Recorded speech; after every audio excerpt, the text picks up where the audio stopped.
Okay students, आज हम again अपनी इस लेक्चर सीरीज़ को कंटिन्यू करते हैं। जैसे कि आप लोग जानते हैं, हम स्ट्रेट लाइन्स को पढ़ रहे हैं, जो कि एनसीईआरटी का 10th चैप्टर है। 11th क्लास की एनसीईआरटी जो है उसका 10th चैप्टर है। उसी को हम कंटिन्यू करते हुए आज हम नए कंसेप्ट्स को देखेंगे क्या है। जैसे कि हेडिंग लिखी हुई है कि एंगल बिटवीन टू लाइन्स। आज हम ये कंसेप्ट पढ़ेंगे कि अगर हमारे पास दो लाइन्स दी गई है, मतलब दो लाइन्स दी गई है, तो उनके बीच में हम जनरली कैसे एंगल फाइंड आउट करेंगे। ठीक है तो उसी को आज हम कंटिन्यू करेंगे, देखेंगे कितना हो पाएगा। तो हमारी कोशिश यही रहेगी कि हम एनसीईआरटी के अकॉर्डिंग ही चलें और चीज़ों को अच्छे से समझें कि क्या कह रही है। और अगर कुछ हो सके, आज शायद मेरे ख्याल से क्वेश्चन भी कुछ कोई एक हो जाएगा, तो वो चीज़ देखी जाएगी क्या होगा, कहाँ तक हो सकेगा। लेकिन आप लोगों से फिर से एक रिक्वेस्ट है मेरी तरफ से, वो ये है कि आप लोग ज़रूर अपना फीडबैक शेयर करें कमेंट सेक्शन में। तो वो आपकी बहुत ही हमारे लिए मतलब काइंडनेस होगी। ठीक है, तो वो चीज़ आप ज़रूर शेयर करें हमारे साथ कि आप अपना फीडबैक दें। ठीक है, अब मसला क्या है देखें। जैसे कि लिखा है एंगल बिटवीन टू लाइन्स, हमने फाइंड आउट करना है कि कोई भी एंगल मतलब जब भी हमारी दो लाइन्स होंगी, ठीक है। तो हम देखते हैं, ठीक है, हम सपोज करते हैं हमारे पास फिर से वैसे ही कोऑर्डिनेट सिस्टम हम डिज़ाइन करेंगे। ठीक, तो सपोज करते हैं एक लाइन ऐसे है और दूसरी ऐसी है। ठीक, चलो हम इसका मानते हैं अल्फ़ा 2 और इसका अल्फ़ा 1 मान देते हैं। ठीक, और ये है हमारे पास लाइन L1, ये है लाइन L2। ये एंगल हम सपोज करते हैं ये थीटा है। ठीक है, तो ये वाला एंगल हम सपोज कर रहे हैं ये फाई है। ठीक है, लेकिन इससे पहले आप लोग ये चीज़ समझें कि हम लोग ये जो बात कर रहे हैं, ये हम एक प्लेन की बात कर रहे हैं। एक प्लेन के अंदर हमेशा जो है दो लाइन्स या तो इंटरसेक्टिंग होंगी या तो पैरेलल होंगी। ठीक है, इस बात को बहुत अच्छे से समझना है कि हम खाली यहाँ पे एक प्लेन की बात कर रहे हैं, मतलब डिफरेंट प्लेन्स की बात नहीं कर रहे हैं, हम खाली एक प्लेन की बात कर रहे हैं। जैसे कि यहाँ पे एक ही प्लेन है, पूरा एक ही प्लेन है, जैसे कि पेपर का एक ही प्लेन है। ठीक है, वही है, एक ही प्लेन है, इसी में दो लाइन्स हैं। इसमें जो दो लाइन्स हैं वो तो या डेफिनेटली क्या होंगी, इंटरसेक्टिंग होंगी या पैरेलल होंगी, इसके अलावा कुछ नहीं होंगी अगर हम एक ही प्लेन की बात करें। मसला ये है कि जब हम 3D पढ़ेंगे, शायद वो 12th क्लास में है, वहाँ पे कुछ और एक कंसेप्ट आता है जिसको हम बोलते हैं सिक्यू लाइन्स।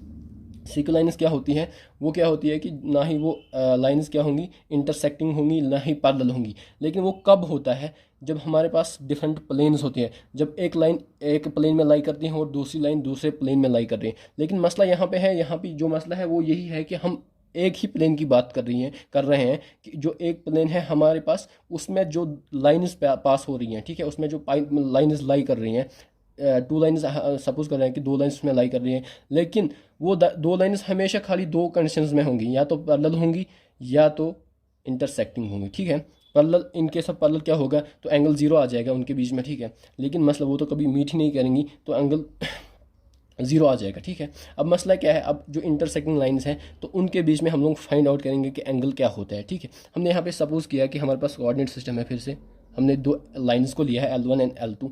ठीक है, और उनकी ये इंक्लिनेशन भी देखा, जैसे कि L2 की इंक्लिनेशन यहाँ पे अल्फ़ा 2 है, L1 की इंक्लिनेशन अल्फ़ा 1 है। ठीक है, अब मसला क्या है, देखो ये जो एंगल है, ये दो लाइन्स कट कर रहे हैं, मतलब इंटरसेक्ट कर रही हैं, तो यहाँ पे VOA मतलब वर्टिकली अपोजिट एंगल्स बनते हैं। ठीक है, this one angle is equal to this one, क्योंकि वर्टिकली अपोजिट एंगल्स हमेशा इक्वल टू। लेकिन आप लोग ये चीज़ समझे कि इसमें मतलब मैक्सिमम कौन से कंसेप्ट यूज़ हो रहे हैं, वो तो 9th क्लास के कंसेप्ट यूज़ हो रहे हैं। ये सारे मतलब 9th क्लास के NCERT में दिए गए हैं ये सारे कंसेप्ट, मैं उन्हीं को यूज़ कर रहा हूँ। यहाँ पे देखो, ये है, ये एंगल भी थीटा आ जाएगा हमारे पास। ठीक, और ये वाला एंगल भी फाई आ जाएगा, लिखने की कोई ज़रूरत नहीं, उसकी वजह से क्या होता है, थोड़ा कंजस्टेड होता है यहाँ पे, तो इसलिए मैंने खाली यहाँ पे ये वाला एंगल लिखा, ये भी थीटा आ जाएगा हमारे पास। ठीक है, अब मसला क्या है, देखो ये जो अल्फ़ा एंगल है हमारे पास अल्फ़ा टू, जैसे कि पिछली क्लास में भी मैंने बोला था, अल्फ़ा 2 यहाँ पे क्या आ जाएगा, अल्फ़ा 2 को हम लिख सकते हैं थीटा प्लस अल्फ़ा 1।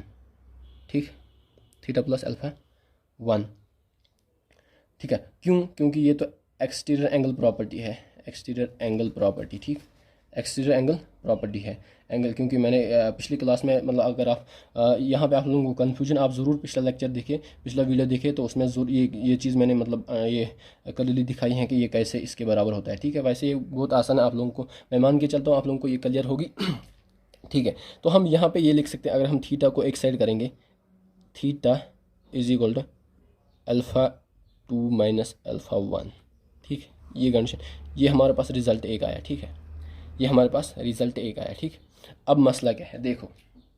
ठीक है, इसी इक्वेशन को हम लेके चलते हैं, जो हमारे पास theta is equal to alpha 2 minus alpha 1। अगर हम यहाँ पे tan को अप्लाई करें, लेकिन यहाँ पे आप इस चीज़ को समझें, ये जो अल्फ़ा 1 है, अल्फ़ा 1 कामा अल्फ़ा 2, ये 90 के बराबर नहीं है। ठीक है, अगर हम वो वाला केस लेंगे तो हमारे पास क्या आता है, स्लोप फिर m1 या m2 के आ जाएगा, वो इन्फिनिटी आ जाएगा, तो हमारा मतलब सारा खेल ही चौपट हो जाता है, इसलिए हम वो केस हम यहाँ पे ले ही नहीं सकते हैं। ठीक है, अब मसला क्या है देखो, यहाँ पे यही है कि अल्फ़ा 2 और अल्फ़ा 1 वो तो 90 के बराबर होगा ही नहीं। ठीक है, अब मसला क्या है देखो, अल्फ़ा थीटा इज इक्वल, हमारे पास ये इक्वेशन बनी, तो इसी इक्वेशन को हम tan अप्लाई करेंगे। वो ये वाला कंसेप्ट बहुत इंपॉर्टेंट, ये आप लोग सोचेंगे ये tan कैसे अप्लाई किया इसने, यही तो समझने वाली बात है। पिछले वाले लेक्चर में तो मैंने तो ये समझाया था अच्छे से कि कैसे आएगा। अब मसला है कैसे आएगा देखो, सबसे पहली बात, अल्फ़ा 2 एंड अल्फ़ा 1 ये दोनों एंगल्स जो है किसके बिटवीन लाई कर रहे हैं, अल्फ़ा 1 कम अल्फ़ा 2 ये लाई करेंगे 180 के दरमियान। ये कंडीशन है, बहुत ही इंपॉर्टेंट कंडीशन है, तभी तो हम ये लिख पा रहे हैं। लेकिन थीटा तो भी लेस देन 180 है, क्योंकि angles this theta is the angle of A triangle. Angle of A triangle जब ये है तो इसका जो है मेजर कितना होगा, वो तो हमेशा 180 से लेस देन होगा, greater than 0 but less than 180। तो इसीलिए हमने ये इक्वेशन लिखी, हम ये लिख सकते हैं। अदरवाइज़ क्योंकि 0 to 180 ये वाला कंसेप्ट मैंने कल भी दिखाया था आप लोगों को, तो उसी के बिना पर मैंने ये चीज़ लिखी यहाँ पे, क्योंकि tan फंक्शन जो है हमारे पास फिर से बनती है, वो 1:1 बनती है 0 to पाई। तो हमने यही चीज़ लिखा है यहाँ पे, tan of theta is equal, क्योंकि यहाँ पे वैल्यूज़ रिपीट नहीं हो रहे हैं, मतलब एक वैल्यूज़ पे या एक्स के एक वैल्यू पे या आर्गूमेंट का जो वैल्यू है उस पर कहीं दो वैल्यूज़ नहीं आते हैं। तो वही चीज़ मैंने यहाँ पे लिखी कि tan ऑफ थीटा को हम लिख सकते हैं यहाँ पे, क्योंकि tan ऑफ थीटा, आप सिंपल भाषा में ये चीज़ याद रखें कि tan ऑफ थीटा मैंने क्यों लिखा, tan of theta is equal to tan of alpha minus, मैंने यहाँ पे डायरेक्ट tan अप्लाई किया। मसला ये है क्योंकि क्योंकि जो हमारे पास एंगल्स लाई कर रहे हैं वो 0 to 180 लाई कर रहे हैं, तो उस इंटरवल में जो हमारे पास tan फंक्शन आती है वो हमेशा 1:1 आती है। 1 क्या 1:1, हाँ 1:1 फंक्शन आती है, तो इसके बिना पर हमने ये चीज़ लिखा। ठीक है, तो ठीक है, इसको कैरी करते हैं फॉरवर्ड, क्या आ जाएगा देखो, tan A minus tan B वो किसके बराबर होता है, tan alpha minus tan beta, वो आ जाएगा tan, ये आ जाएगा माइनस, हमारे पास फार्मूला है। ठीक है, यहाँ पे डायरेक्ट ये फार्मूला मैं अप्लाई करता हूँ, ये चैप्टर शायद ट्रिग्नोमेट्री का जो चैप्टर नंबर है उसी में ये फार्मूला दी गई है, आप उसको चेक कर सकते हैं। तो यहाँ पे हम लिख सकते हैं 1 प्लस, ठीक, यहाँ पे प्लस आ जाएगा, यहाँ माइनस यहाँ प्लस, वो आ जाएगा tan of alpha 1 into tan of alpha 2। ठीक, तो ये किसके बराबर है, tan ऑफ थीटा। ठीक है, अब मसला क्या है देखो, हम जानते हैं, अरे जानते हैं, क्या जानते हैं कि tan ऑफ अल्फ़ा 1, ये तो m1 है, m1 क्या है, slope of A line 1 l1, tan of alpha 2 क्या है m2। तो इन दो वैल्यूज़ को सब्स्टिट्यूट करेंगे यहाँ पे, कोई बात नहीं, m2 आ जाएगा माइनस m1 आ जाएगा, अपान क्या आ जाएगा, अपान क्या आ जाएगा, अपान क्या आ जाएगा, अपान क्या आ जाएगा, अपन आ जाएगा 1 plus m1 into m2। Whereas क्या, वायरस क्या, m1 into m2 is not equal to 0। ये कंडीशन बहुत ही इंपॉर्टेंट है, अगर ये नहीं होगी तो हमारे पास क्या आ जाएगा, हमारे पास जो थीटा आ जाएगा वो 90 आ जाएगा। देखो ठीक है,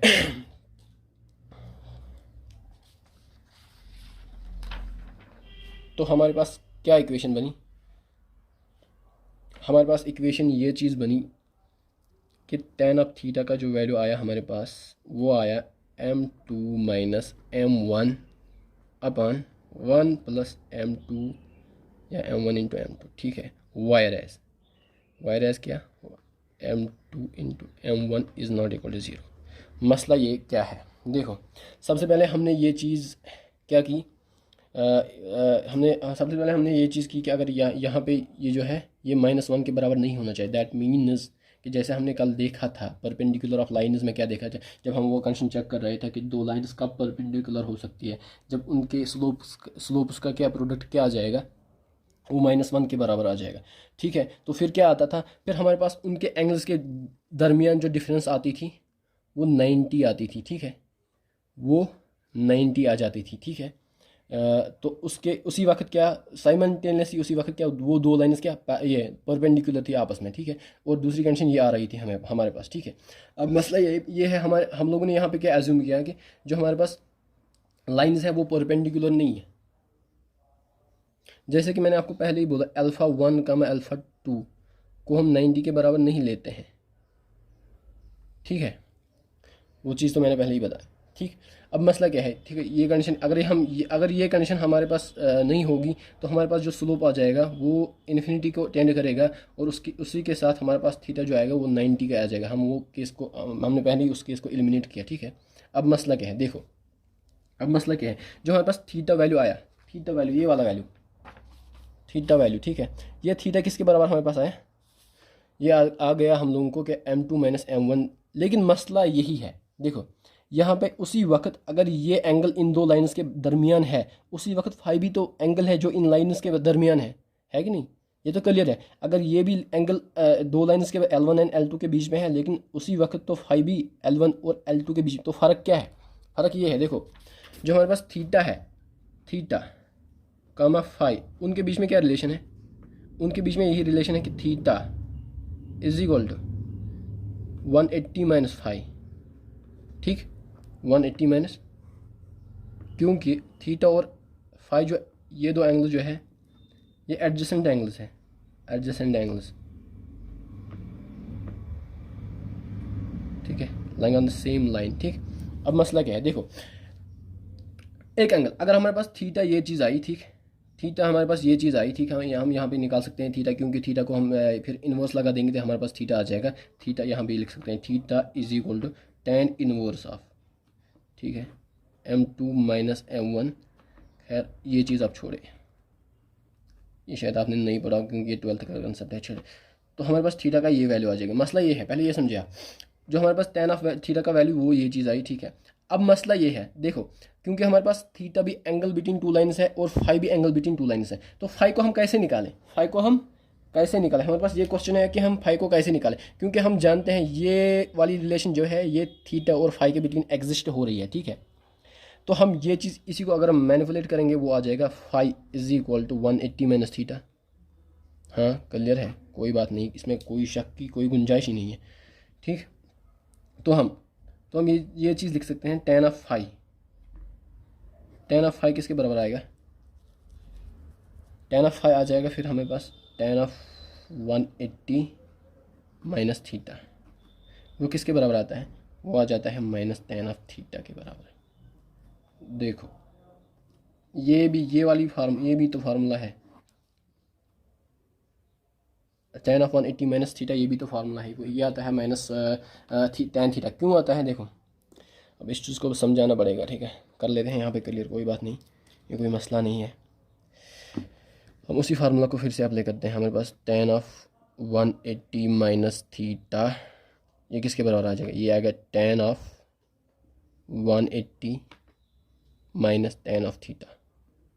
ठीक, वही फार्मूला हम अप्लाई कर रहे हैं, tan a माइनस b। ठीक, अब यहाँ पे क्या है 1 प्लस, क्योंकि tan ऑफ 80 हम जानते हैं ये किसके बराबर है, 0 के बराबर है। ठीक है, तो जब हम 0, ये यहाँ पे आए tan 80, तो जब हम 0 को किसी के साथ मल्टीपल करेंगे वो 0 आ जाएगा, तो हमारे पास क्या बचता है, हमारे पास -tan ऑफ थीटा बचता है। तो यही तो मैंने यहाँ पे लिखा, मैं लिख भी क्या ना, यही लिखो, चलो मैंने यहाँ पे यही चीज़ यहाँ पे भी लिखी। ठीक, अब मसला क्या है, देखो अब मसला क्या है। ठीक, अब मसला ये चीज़ है कि जो हमारे पास दो एंगल्स दी गई थी, एक था थीटा एक था फाई। ठीक है, tan ऑफ थीटा हमारे पास आया m2 minus m1 upon 1 plus m1 into m2। ठीक, ये चीज़ आई हमारे पास। अब मसला क्या है, देखो फाई क्या आया, फाई हमारे पास आया tan of phi is equal to minus times tan of theta. ठीक है, तो फिर हम यहाँ पे क्या लिख सकते हैं, tan of phi is equal to minus times tan of theta. tan of theta के बदले हम ये चीज़ लिख सकते हैं।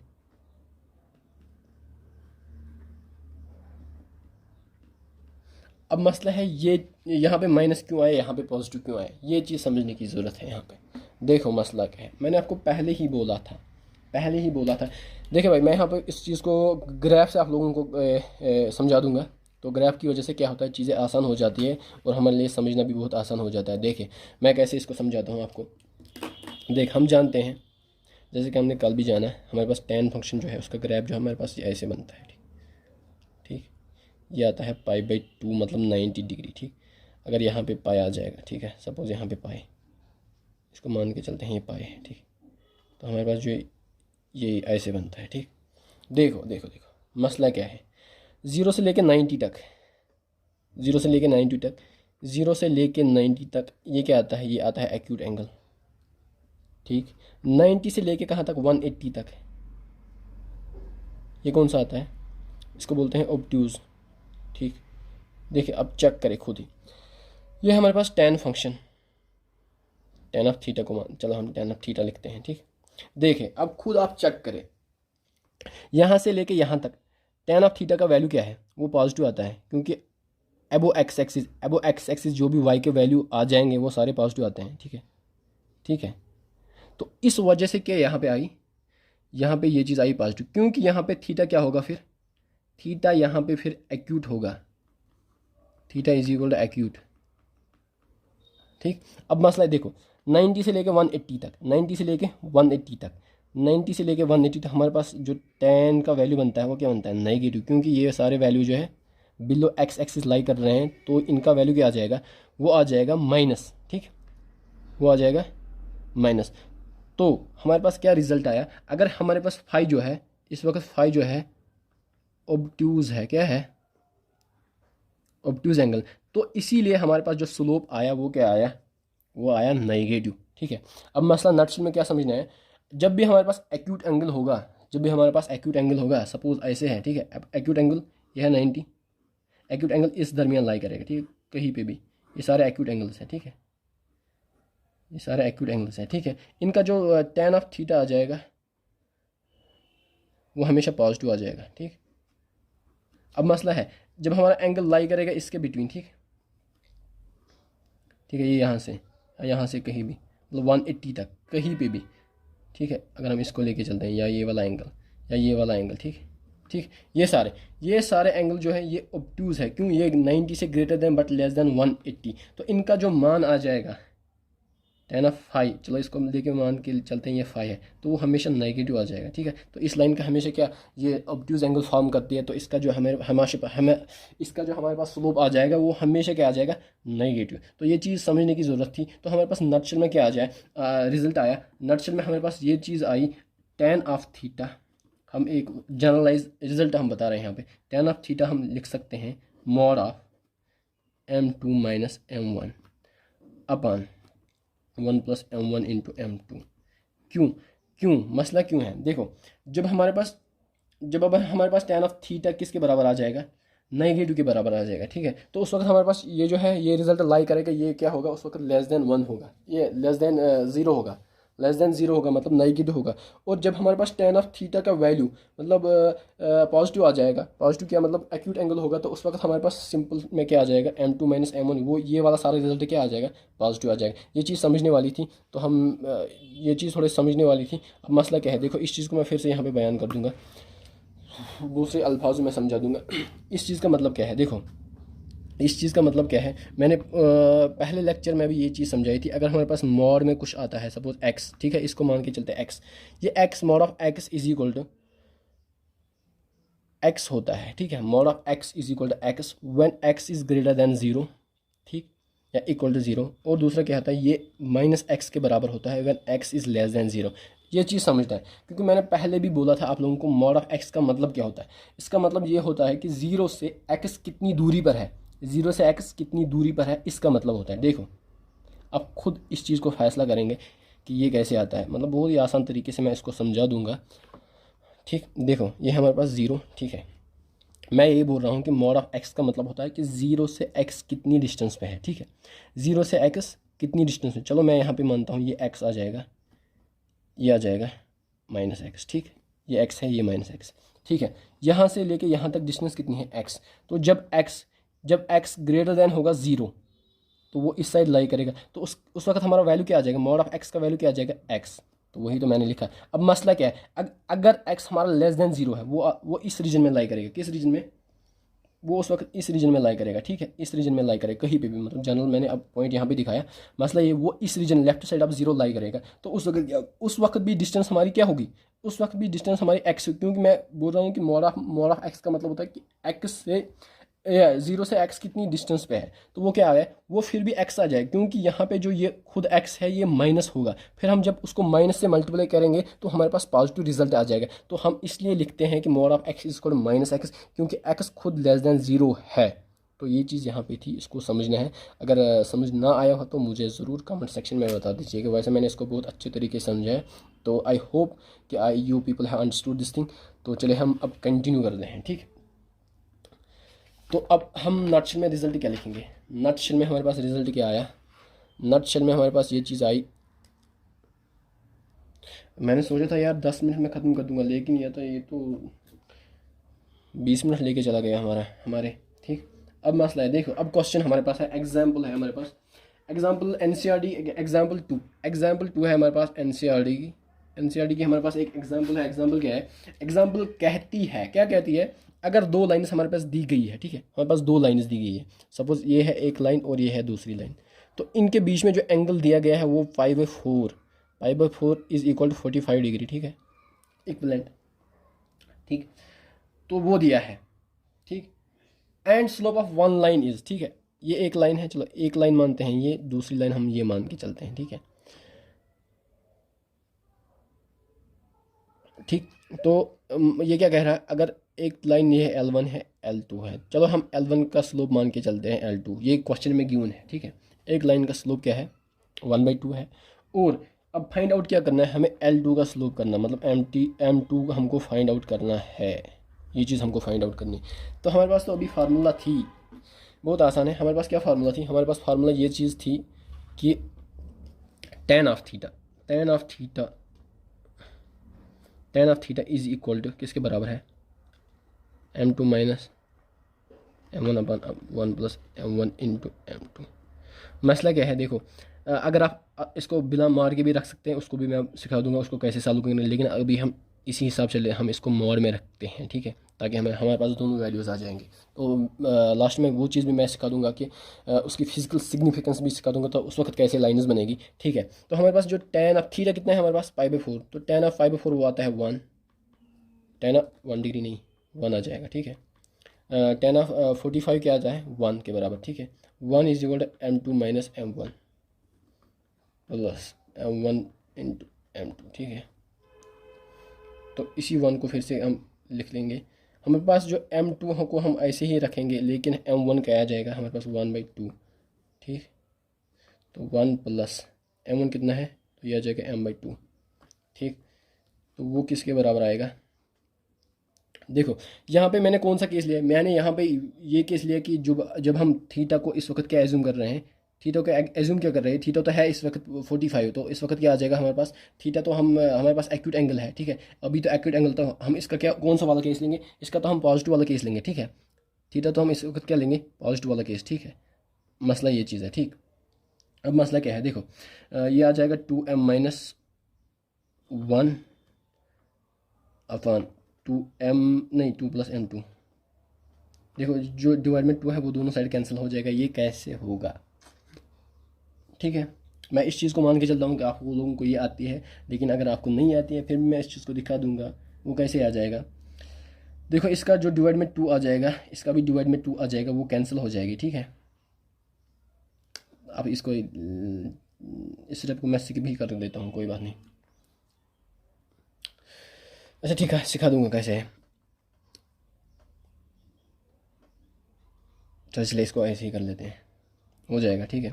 तो हमारे पास क्या आता है, यह आ जाएगा 2 + M2 is equal to 2/M2 m2 - 1, ठीक। तो इसको मैनिपुलेशन करके क्या आ जाएगा, हाँ इस m को इधर लेते हैं, इस 1 को इधर लेके आते हैं, हमारे पास आ जाएगा 3 = 2 m2 - m आ जाएगा m2। तो हमारे पास जो m2 आया वो कितना आया, वो 3 आया। अभी क्वेश्चन पूरा नहीं हुआ, अभी क्वेश्चन पूरा नहीं हुआ, खाली ये चीज़ देखे आप, अभी क्वेश्चन पूरा नहीं हुआ। हमारे पास क्या आया, देखो मसला क्या है। अभी हमने एक्यूट वाला केस लिया, ठीक है।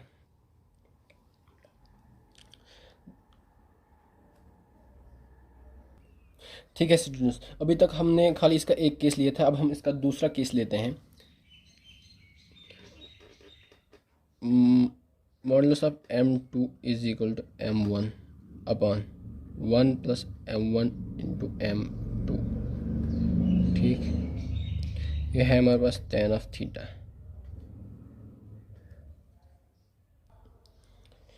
ओके तो हम यहाँ पे tan of 45 का फिर से वैल्यू जो हम अप्लाई करेंगे यहाँ पे, वो कितना आएगा, वो आ जाएगा 1, ठीक। अब मसला क्या है, देखो यहाँ पे अभी तक हमने इस वाले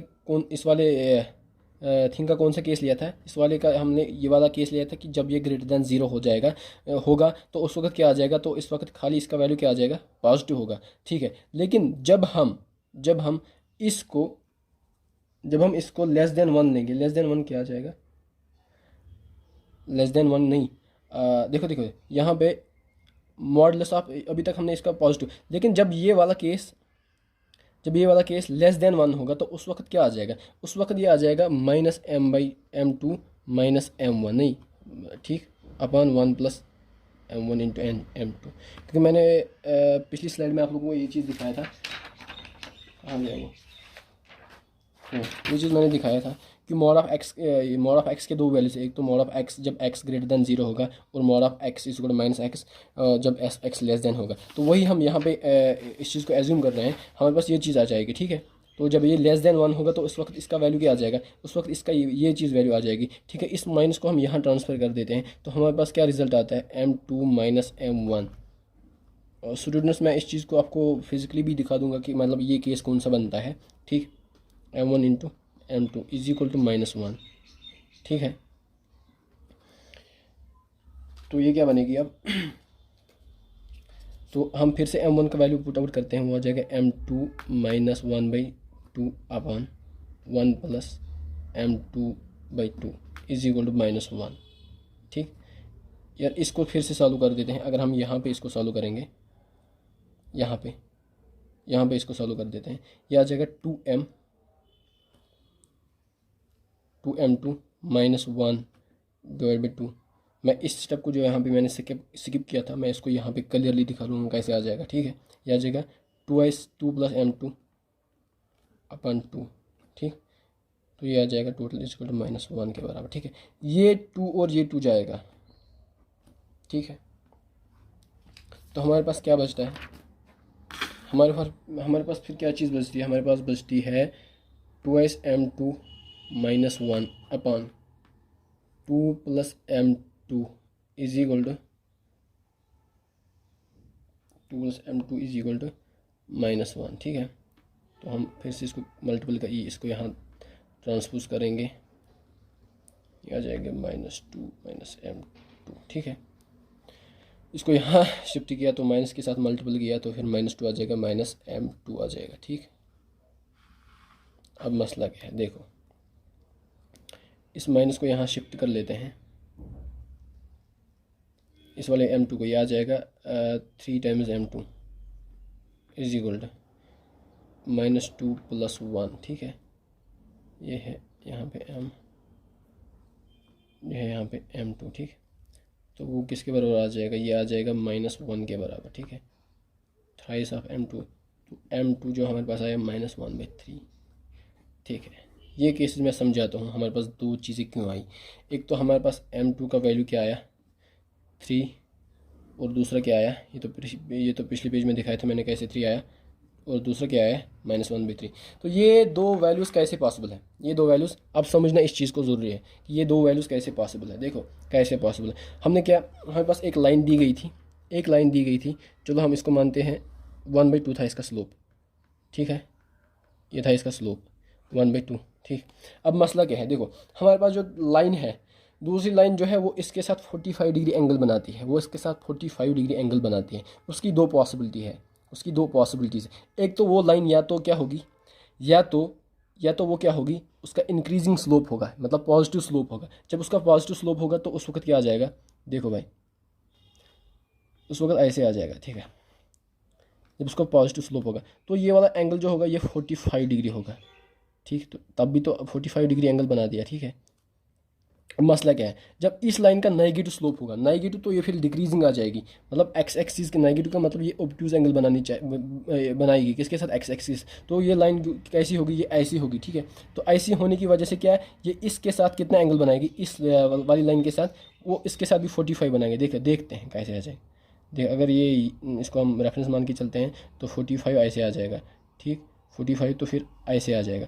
ये वाला एंगल भी कितना होना चाहिए, ये वाला एंगल भी 45 डिग्री होना चाहिए। तो ये थे दो केसेस। यहाँ पे जो लाइन का स्लोप होगा वो होगा 3, हाँ। और इस वाली लाइन का जो होगा वो होगा -1/3, ठीक है। ये चीज़ थी। तो ये चीज़ समझने वाली थी कि हमारे पास दो वैल्यूज़ क्यों आए, स्लोप के हमारे पास दो वैल्यूज़ क्यों आए। देखो एक तो ये दो केसेस हो सकते हैं, या तो लाइन ऐसे 45 डिग्री एंगल बनाएगी, उस वक्त उसका स्लोप क्या होगा, पॉजिटिव होगा। जब नेगेटिव होगा तो उस वक्त कैसी लाइन आ जाएगी, वो तो कमिंग डाउनवर्ड्स, ठीक है, ऐसे आ जाएगी फिर हमारे पास लाइन, ठीक है। जब पॉजिटिव स्लोप होगा उसका तो ऐसे, मतलब इंक्रीजिंग स्लोप होगा उसका। तो ये था आज का ये जो कंसेप्ट हमने पढ़ा, और इसके बेस पे हमने एक एग्जांपल भी करी, ठीक है। अब जो और एक कंसेप्ट बचता है वो है यहाँ पे कोलिनियरिटी ऑफ 3 पॉइंट्स। तो उसके बाद हमारी पहली एक्सरसाइज स्टार्ट होती है, ठीक। मसला ये है कि तो हमारे अब इस एक्सरसाइज से पहले एक कंसेप्ट बचता है, वो है कोलिनियरिटी ऑफ 3 पॉइंट्स। मसला अब यहाँ पे नहीं, वरना हमारा ये लेक्चर जो है बहुत लंबा हो जाएगा। तो इस वीडियो का हम यहीं तक रखते हैं। तो आप लोगों से फिर से एक रिक्वेस्ट है कि आप लोग ज़रूर अपना फीडबैक शेयर करें कमेंट्स के ज़रिए। Thank you very much, all the best.